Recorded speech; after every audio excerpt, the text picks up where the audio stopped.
Mengapa kita melayani?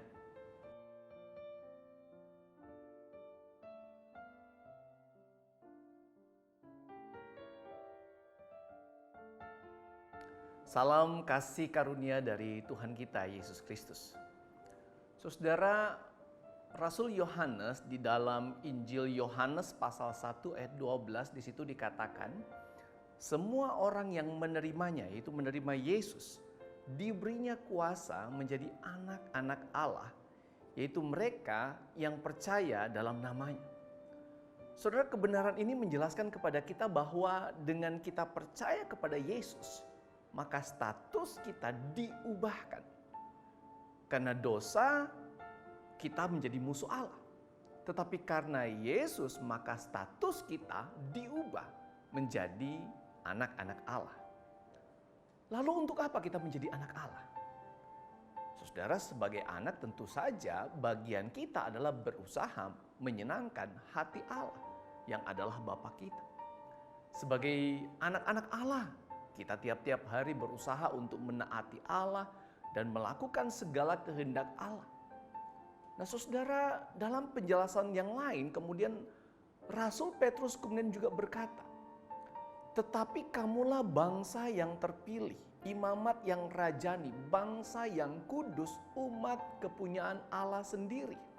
Supaya kamu memberitakan perbuatan-perbuatan yang besar dari Dia, yang telah memanggil kamu keluar dari kegelapan kepada terangnya yang ajaib. Saudara, kita memang masih hidup di dunia.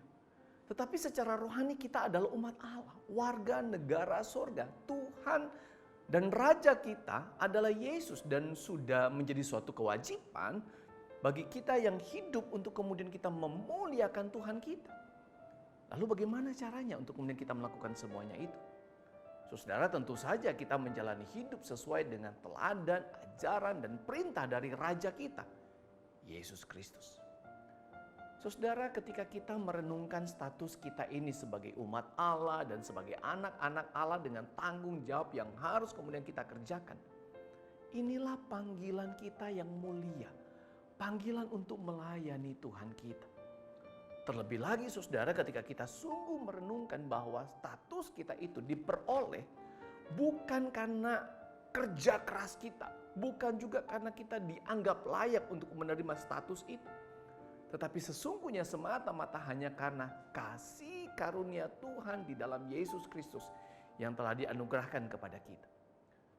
Yesus yang mati di kayu salib, Dia menebus kita dari hukuman yang kekal.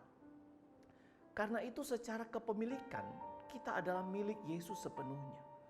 Dan karena itu juga sesuatu yang sangat wajar dan sudah seharusnya kita menjalani hidup untuk melayani Tuhan kita, Yesus Kristus.